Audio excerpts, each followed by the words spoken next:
Achraf Hakimi.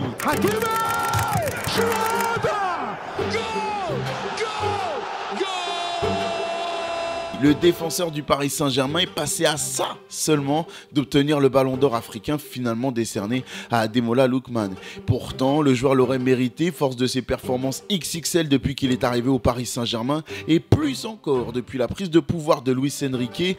Eh bien oui, Achraf Hakimi est devenu un monstre offensivement, très solide défensivement, plus rapide que jamais. C'est bien un joueur de classe mondiale alors qu'il n'a que 26 ans. Oui, on a du mal à le croire, mais il n'a que 26 ans, il est déjà au firmament de sa carrière. Alors comment en est-il arrivé là, lui qui n'avait pourtant rien dans les mains dès son enfance pour devenir le crack qu'on a sous les yeux au PSG depuis plusieurs saisons maintenant? On va plonger ensemble dans son parcours, son chemin, son histoire fascinante. Sortez les mouchoirs parce que ça va être assez émouvant. C'est parti dans Call Interview.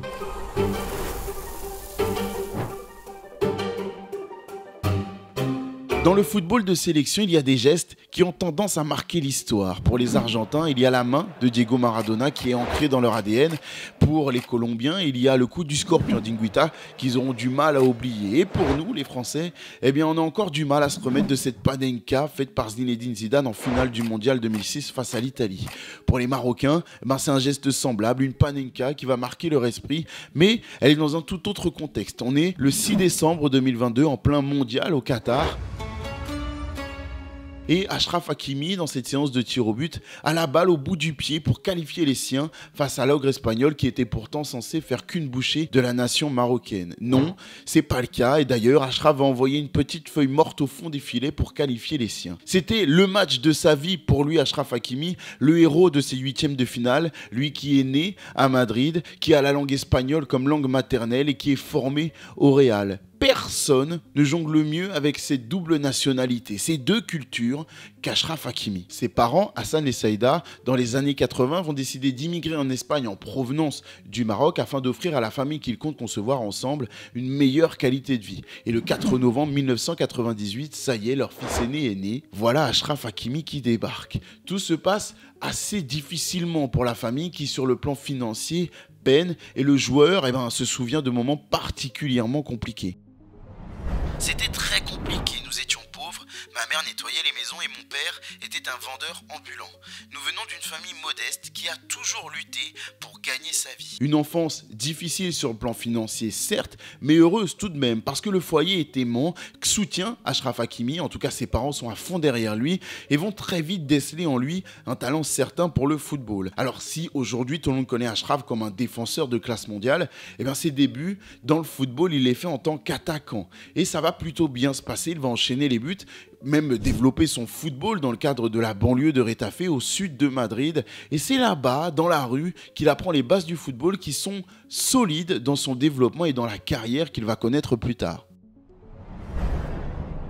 Le quartier te donne l'intelligence de jeu, une petite étincelle, un truc qui te pousse à être le plus rapide possible. Il faut penser vite, être le plus malin, le plus rapide, parce que dans le foot de quartier, tout le monde veut le ballon. Sa première licence, Achraf, il la prendra du côté du club Deportivo Colonia. Et là-bas, il va impressionner par sa vitesse. La petite mobilette marocaine va même taper dans l'œil des recruteurs du Real Madrid qui vont lui donner sa chance pour des tests. Et au sein de la Maison Blanche, à l'âge de 8 ans seulement, les tests vont s'avérer concluants. Il va intégrer le centre de formation, mais pas besoin de s'enflammer. Parce que vous le savez comme moi, intégrer un centre de formation aussi jeune n'est en rien un gage de réussite. Combien de gamins sont laissés sur le carreau dans le football et encore plus dans les conditions du Real Madrid où la qualité est totale et les attentes sont au plus haut niveau. Là-bas, étant du même millésime, né en 98, que le deuxième fils de Zizou, Lucas Zidane, qui évolue gardien de but, les deux joueurs vont se côtoyer, faire leur gamme et même sont encore en contact aujourd'hui. Achraf Hakimi, dans sa formation,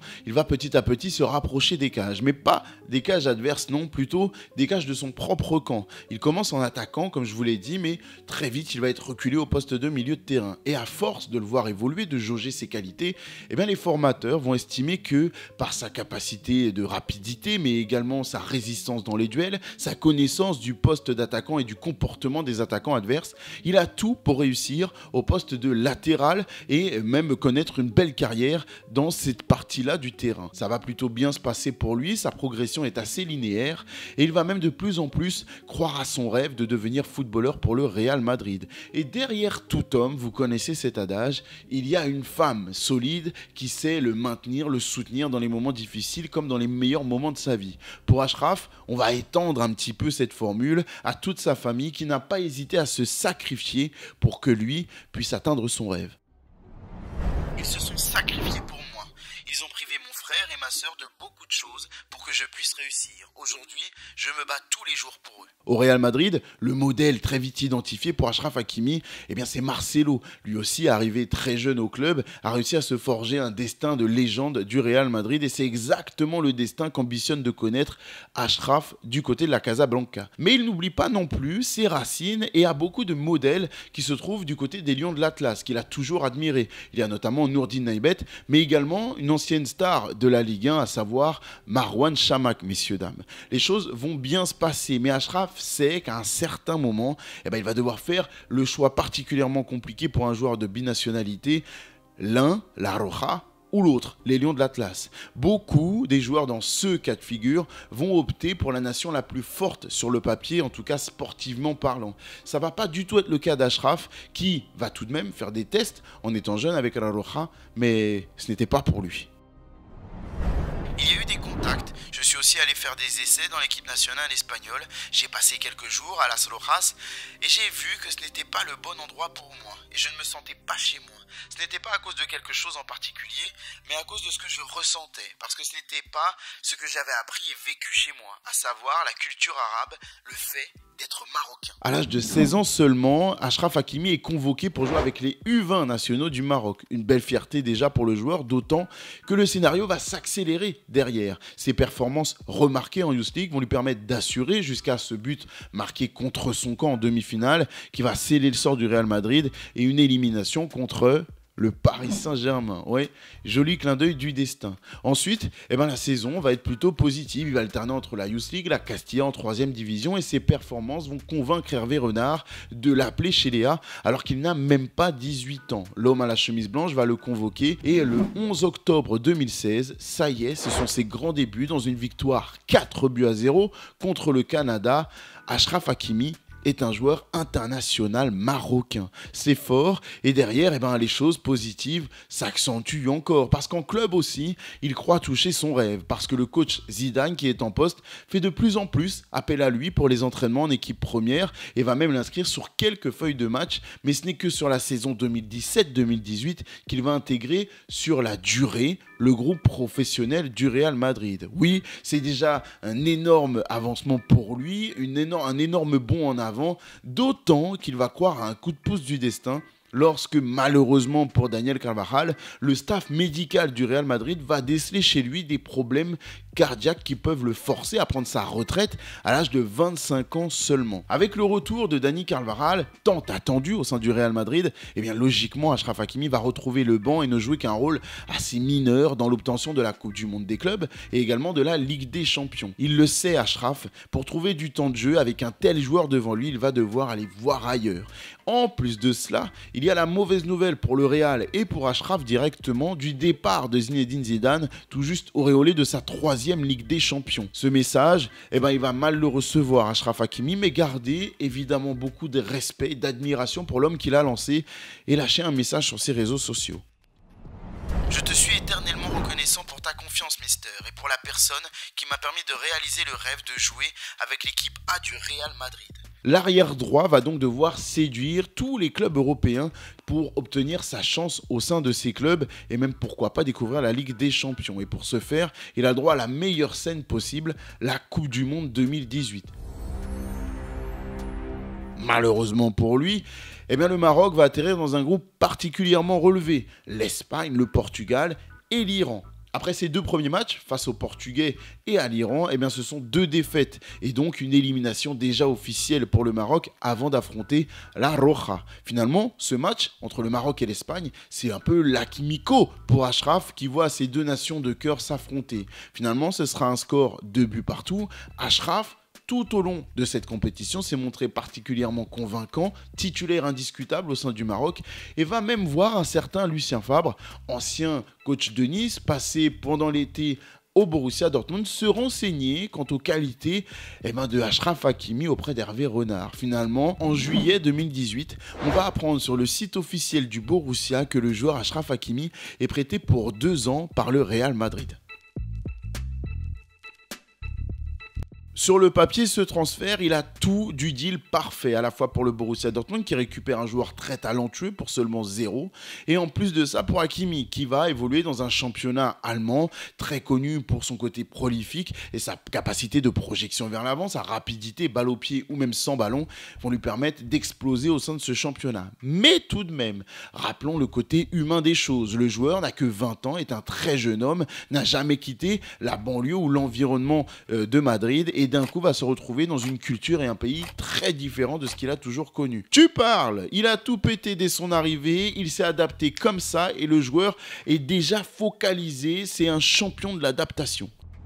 Dès mon plus jeune âge, à la maison, j'ai connu une culture différente de celle du reste de l'Espagne. J'ai déménagé dans un autre pays où l'on parlait une langue complètement différente. J'essaie toujours d'apprendre rapidement afin de m'adapter le plus efficacement possible. Achraf Hakimi s'intègre parfaitement au sein du collectif du Borussia de par sa qualité de footballeur. Aux entraînements, il est très apprécié, mais également par sa personnalité, très ouvert, très respectueux et surtout d'une grande envie d'apprendre la culture dans laquelle il vient de s'installer. Sur le plan footballistique pur, c'est pareil.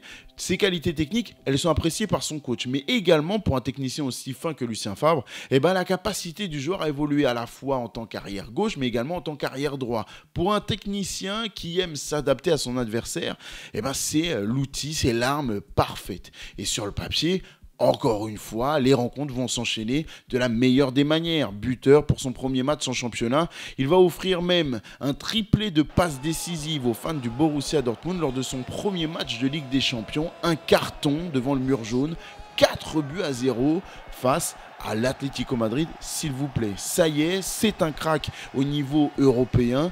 Tout le monde sait qu'il est déjà la révélation de l'année. Il gagne le cœur des fans par ses performances, mais également par son cœur, son grand cœur si généreux en dehors des pelouses. La preuve, il y a cette anecdote avec un petit gamin marocain qui s'est confectionné lui-même un beau maillot de Hakimi, un peu à l'image de ce qu'avait fait ce jeune gamin afghan avec un maillot de Léo Messi. Une fois qu'il a vu cette vidéo, cette photo sur les réseaux sociaux, Hakimi a été touché et a même écrit en retour « J'espère que la famille de cet enfant nous écrira ». Il a même été jusqu'à envoyer un véritable maillot au nom évidemment d'Hakimi à ce jeune enfant. Bref, en termes sportifs, ça va vraiment bien pour Hakimi également, qui va clôturer sa première saison dans la Ruhr avec pas mal de belles stats, notamment 3 buts, 7 passes décisives en 28 matchs disputés, une deuxième place parce que le Borussia va échouer derrière le Bayern Munich qui est évidemment l'ogre de la Bundesliga. Au niveau international et la sélection, ça se passe plutôt pas mal aussi. Il va disputer sa première Coupe d'Afrique des Nations. Malheureusement, c'est le début d'une histoire un peu contrariée entre le Maroc et la CAN. Il y a une élimination un peu précoce face au Bénin dès les 8e de finale. De retour en Allemagne, c'est reparti à toute vitesse pour Hakimi qui va même être flashé contre Leipzig à 36 km/h. Oui, il est bien à pied, en plein sprint, mais c'est colossal. On voit donc les qualités athlétiques du joueur qui sont exposées. Et finalement, au vu des bonnes performances, c'est assez évident qu'un retour au Real Madrid commence à hanter les rumeurs, à hanter l'esprit des fans du Borussia Dortmund et aussi faire son chemin dans la tête du joueur. Sa réponse, c'est de botter en touche. Dans la tête du joueur. Sa réponse, c'est de botter en touche. Un retour à Madrid ne dépend pas que de moi. Ça ne sera pas un échec de ne pas y revenir au Real Madrid. Je veux continuer à grandir et je suis très concentré ici. J'ai grandi depuis mon arrivée en Allemagne, j'ai beaucoup de continuité et de confiance et cela se voit. Oui, c'est clair, ça se voit. Les performances, elles continuent pour Achraf Hakimi qui va terminer son année sur les chapeaux de roue avec notamment 2 doublés marqués en Ligue des Champions, que ce soit face à Prague ou face à l'Inter. Il est quand même impliqué sur 15 buts en 33 matchs de Bundesliga et encore une fois une deuxième place qui équivaut à un peu à un titre de champion quand on arrive derrière ce Bayern Munich, un ogre qui laisse très peu de points derrière lui tout au long de la saison. Alors, qu'en est-il de la décision de fin de saison? Ce qui est sûr, c'est que le Borussia Dortmund ne peut pas s'aligner financièrement avec que ce soit les attentes du joueur qui a quand même franchi un cap, ni par rapport à la demande du Real Madrid pour un transfert qui va finalement atteindre les 40 millions d'euros. Mais ce sera du côté de l'Inter. Parce que oui, il y a bien un couac, alors que tout semblait écrit pour qu'Hakimi prenne la relève des générations installées du côté du Real Madrid. Un tel joueur qui est déjà dans ses rangs, qui a montré quelques garanties sur le niveau international, ça semblait écrit que le joueur termine au Real Madrid. Mais non, la faute, d'après son agent, à Zinedine Zidane. Pourtant, je vous l'ai dit en début de cette vidéo, il y avait de très bons rapports entre Hakimi et Zizou. L'un l'avait lancé, l'autre était en pleine admiration devant la qualité de l'homme et du joueur, au point de lui écrire un message sur les réseaux sociaux au moment de leur séparation. Et pourtant, finalement, écoutez ce que dit l'agent d'Achraf Hakimi au moment de ce transfert. Zidane est la raison du transfert d'Hakimi à l'Inter. Il doit expliquer pourquoi Hakimi est parti. De son côté, sans forcément que la déclaration de l'agent soit montrée à Zizou, on n'est pas sur une temporalité vraiment précise, mais Zinedine Zidane, quand il est interrogé sur le retour d'Hakimi en cours de la saison vers le Real Madrid, alors qu'il est très performant du côté du Borussia, dira qu'il y a simplement, oui, une bonne saison réalisée par le joueur, mais qu'il y a deux éléments qui déterminent la faisabilité ou non d'un transfert vers le Real Madrid. Et elle est assez connue dans le monde du foot. La première, elle est sportive, il faut trouver sa place, voir que le temps de jeu offert aux joueurs et la perspective d'une concurrence saine soit mise en place et que le joueur y trouve son compte, mais également le plan financier, que les demandes salariales du joueur et les nécessités aussi du club du Real Madrid à ce moment précis fassent que tout le monde, toutes les parties s'y retrouvent et soient contentes. Finalement, ça ne va pas aboutir. On peut en conclure que les demandes salariales du joueur ne soient pas forcément rencontrées par la proposition faite par le Real Madrid, qu'aussi Zidane, qu'on connaît, avec la confiance d'un groupe bien imposé, avec qui il a connu de multiples succès, ne soit pas forcément facile à chambouler, à bousculer en termes de concurrence. Il y avait des joueurs bien installés qu'Achraf Hakimi aurait dérangé par sa présence, parce qu'il aurait forcément réclamé du temps de jeu. Du point de vue d'Hakimi, pas facile non plus de se contenter des miettes laissées par les cadres de cet effectif. Et donc, on peut se dire que ce sont pour ces raisons-là, en tout cas, parce qu'il a pu transparaître au cours de cette période, qu'Hakimi ne posera pas ses valises pour un retour au Real Madrid. Non, il prend donc la direction, comme je vous l'ai dit, de l'Inter, où de l'autre côté, à défaut de voir de l'enthousiasme et de l'envie de Zinedine Zidane de le signer à tout prix, Antonio Conte, qui est en poste du côté de l'Inter Milan, fera des pieds et des mains pour séduire le joueur en étant en contact avec lui sur la durée et lui expliquer qu'il a un rôle prépondérant à jouer dans le projet mis en place du côté de l'Inter Milan. Conte était constamment en contact avec Hakimi. Il lui a parlé du futur projet du club. Nous avons donc décidé de rejoindre l'Inter. Je crois que lorsqu'un coach de grande valeur comme Conte vous appelle et insiste fortement pour vous contacter, c'est la preuve qu'il veut que vous deveniez une pièce importante de son projet. Son équipe le représente. Là encore, pour Achraf Hakimi, on repart à zéro. Nouveau pays, nouvelle langue et nouvelle culture. Mais il faut quand même avouer qu'il est plutôt content d'atterrir dans la capitale de la mode. Pardon aux Parisiens, mais Milan, ça reste Milan. Du coup, le joueur, lui, il est tout excité. Il a l'habitude d'être une fashion victime et il l'a lui-même dit au magazine spécialisé GQ. J'ai toujours été attiré par la mode, j'aime bien m'habiller parce que cela me donne confiance en moi. Dès que l'occasion se présentait, j'ai cherché à être à la pointe de la mode sans pour autant perdre la tête. J'ai souvent changé de style et j'ai maintenant une vision différente de l'habillement. Lui, l'enfant pauvre du Maghreb qui a galéré dans son enfance dans la banlieue madrilène, grâce à ses parents qui ont pu se battre dans tous les sens pour essayer de joindre les deux bouts, pouvait enfin se permettre d'être invité aux défilés de mode les plus sélects du monde entier et même s'acheter toutes les pièces de vêtements qui lui faisaient plaisir. Ouais, il peut savourer quand même. Mon style représente ce que je suis vraiment. Quand on me voit, je veux qu'on comprenne que je suis Achraf Hakimi.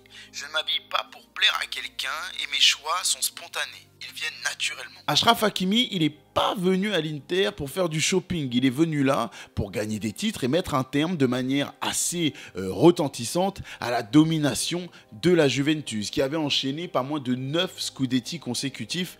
Et du côté de l'Inter, c'était bien le désert en termes de trophées. Depuis les années de José Mourinho, l'année 2010, il n'y avait pas eu le moindre Scudetto remporté. Alors Antonio Antonio Conte, qui connaît la recette du succès, va emmener toute sa bande, les Eriksen, les Hakimi, les Lukaku, les Lautaro Martinez ou autres Vidal, vers le succès. Et ça va particulièrement bien prendre. Alors on va mettre de côté la Ligue des Champions et ce bilan assez catastrophique. Une dernière place de groupe, 2 défaites contre le Real Madrid. En championnat, on parle de 19 matchs, invaincus, c'est costaud. Mais en plus de ça, il y a une série de 11 victoires consécutives qui va faire une différence magistrale dans la course au titre et écraser la Juventus et sa potentielle concurrence dans cette affaire. Une victoire à 91 points à la fin de la saison. Achraf Hakimi, que ce soit sur le plan collectif ou individuel, aura été le piston, le moteur de ce succès. Sur le plan individuel, on parle de 7 buts marqués, 10 passes décisives, qui lui permet même d'être le 3e meilleur passeur de ce championnat, et finalement de s'imposer comme l'un des tout meilleurs latéraux au monde. Ça y est, il fait partie de la cour des grands. Alors que faire? Parce que finalement, au moment de cette saison-là, il est temps de passer un cap. Ce ne sera pas le Real Madrid. Alors, vers où aller? L'Inter a montré ses limites sur le plan européen avec une Ligue des Champions désastreuse, malgré un énorme titre. Et il y a cette opportunité du Paris Saint-Germain avec un groupe, un projet, des responsabilités qui plaisent à Achraf et un salaire qui est particulièrement attrayant également. Donc, finalement, la magie de l'Inter ne va durer qu'une seule saison. C'est le moment du départ pour lui. Et sur les réseaux sociaux, il tweetera notamment un message assez touchant. C'était juste une année, mais quelle année! Direction le Paris Saint-Germain et un nouveau cap à passer dès la saison 2021. Ce mercato, c'est peut-être l'un des plus délirants de l'histoire du club du Paris Saint-Germain, même si, je vous l'avoue, en termes de montant, il y a débat. Mais en même temps qu'Hakimi, il y a les arrivées de Léo Messi, de Sergio Ramos et donc de Gigi Donnarumma. Ça fait beaucoup, et des 4 recrues phares de ce mercato du PSG, eh bien Hakimi est la moins médiatisée. Pourtant, il est celui qui va le plus marquer l'histoire du Paris Saint-Germain. Alors oui, avec un tel mercato, avec de tels renforts, l'objectif, il est clair, remporter la coupe aux grandes oreilles. Mais bon, c'est un peu le même objectif chaque saison depuis que le Qatar a pris les rênes du Paris Saint-Germain. Spoiler alerte, et à mon plus grand regret, c'est pas arrivé. Mais en tout cas, Hakimi aura montré de belles certitudes. Tout commence avec un premier match officiel et déjà un premier titre face à Lille.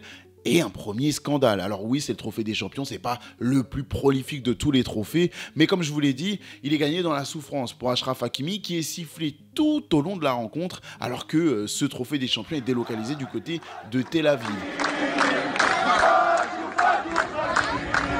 Le motif de ces sifflets et de ce traitement un petit peu dur envers le joueur, eh bien, c'est qu'il avait manifesté son soutien envers la cause palestinienne. Forcément, ça fait grand bruit, mais c'est aussi une première leçon faite aux frais et à ses dépens du joueur, eh bien que maintenant, sa vie allait scruter. La vie normale, c'est terminé. Il fait partie des superstars. Il est dans un club très exposé du Paris Saint-Germain qui, même si l'Inter Milan a son aura internationale, est beaucoup moins scruté par les médias et beaucoup moins exposé par ce qu'il se passe sur les réseaux sociaux et dans la presse internationale. Du coup, eh bien ça y est, c'est un nouveau cap, un nouveau moment, une nouvelle étape à passer dans la carrière d'Achraf Hakimi.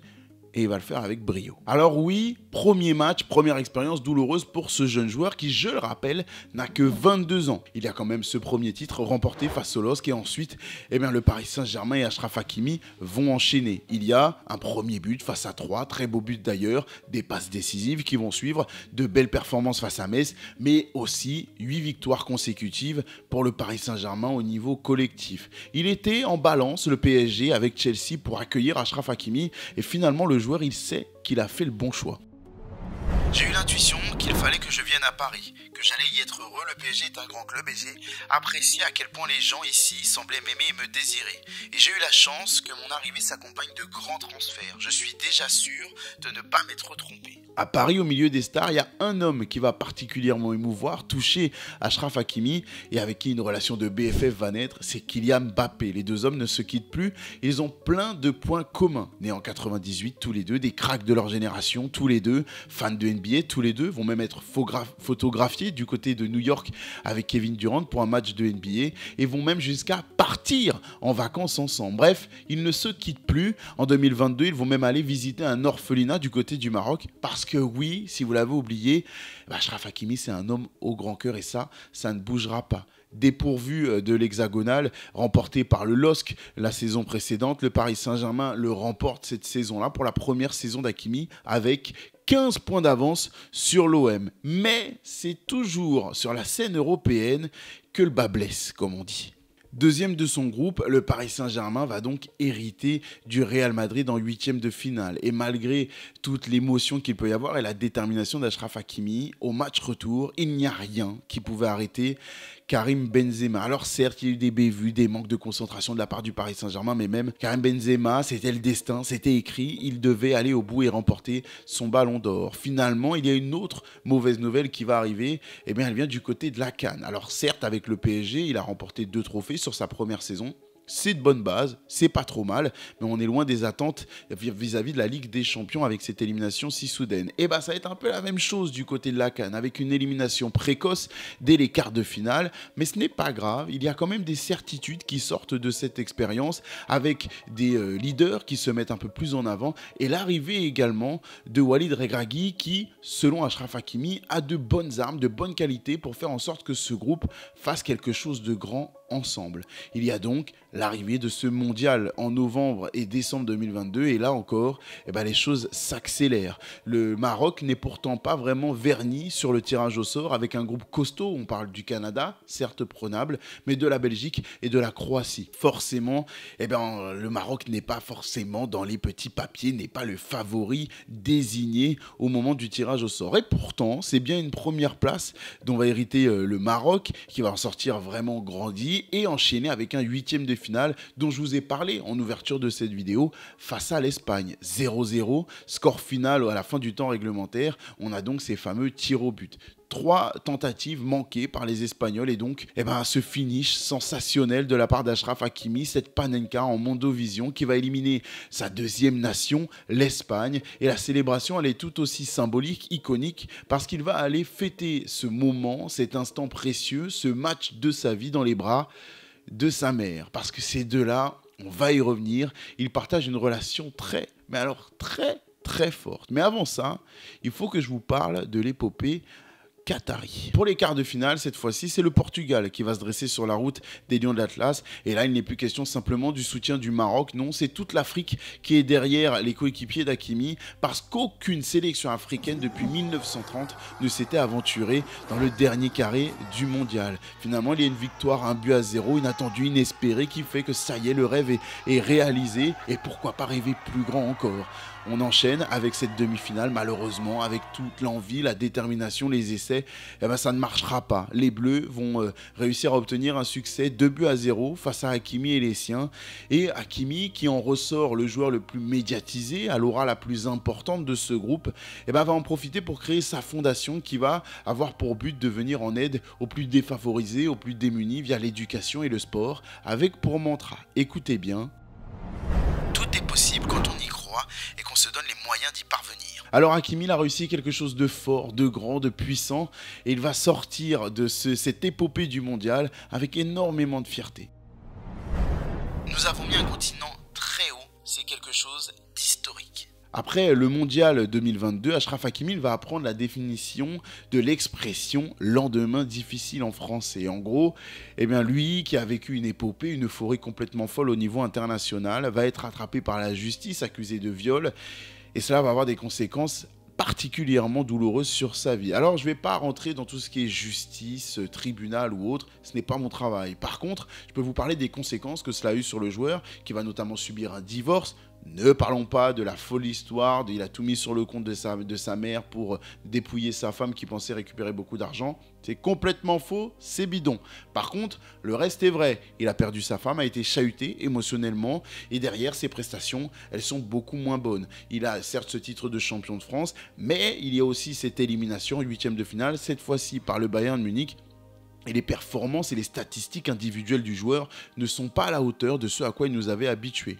On le pardonne, on l'a dit, affaire judiciaire, divorce et également un mondial particulièrement chargé émotionnellement et physiquement qui fait que le joueur a eu peut-être du mal à suivre. On enchaîne sur la saison d'après. Il y a eu les départs importants au sein de l'effectif de Neymar, de Messi, l'arrivée de Dembélé qui fait qu'au final il a des responsabilités plus importantes. Il est plus libéré effectivement aussi sur le plan offensif qui est une partie particulièrement prenante de son jeu et de son expression sur un terrain de football. Il s'impose en patron, presque en ancien, alors qu'il n'est là que depuis une grosse saison, 2 saisons du côté du Paris Saint-Germain. Derrière, il y a encore ce parcours en Ligue des Champions qui va être frustrant. Après avoir renversé le FC Barcelone, c'est encore une de ses anciennes équipes qui va lui jouer des tours, à savoir le Borussia Dortmund, qui le prive d'une finale rêvée face au Real Madrid. C'est pas grave, Achraf Hakimi se consolera avec une médaille de bronze obtenue au JO de Paris cet été et tout est bien qui finit bien. D'ailleurs, il va s'enchaîner le départ assez agité de Kylian Mbappé, son grand copain du côté du Real Madrid. Et depuis ce transfert, tout le monde s'accorde à dire qu'Achraf Hakimi est bien le joueur numéro 1 de ce Paris Saint-Germain. Il a même été jusqu'à presque obtenir ce fameux ballon d'or africain, remporté, comme je vous l'ai dit, par Lookman. Et le joueur du PSG aurait a priori quitté la salle sous le choc en tenant la main de sa maman, toujours présente pour lui. Dites-moi ce que vous en pensez en commentaire. Est-ce que dans ces élections, c'est Achraf Hakimi qui aurait dû l'emporter? Est-ce que c'est normal qu'il perde derrière Lookman, qu'il n'y a pas de scandale? Est-il la meilleure recrue de l'ère qatari pour le Paris Saint-Germain? Est-il le meilleur joueur actuellement? Est-il sous-coté ou non? Ou au contraire, est-ce qu'on en fait trop avec Achraf Hakimi depuis ses performances abouties cette saison? Dites-moi tout ça les amis. En tout cas, ce qui est vrai, c'est qu'il porte le PSG, qu'il est son atout numéro 1, que ce soit en Ligue des Champions ou en championnat, et que sans lui, le début de saison parisien, il aurait eu une toute autre allure. On se retrouve très vite dans Call Interview avec d'autres parcours de joueurs aussi inspirants que celui d'Achraf, parce que j'adore faire ça avec vous. Allez, ciao.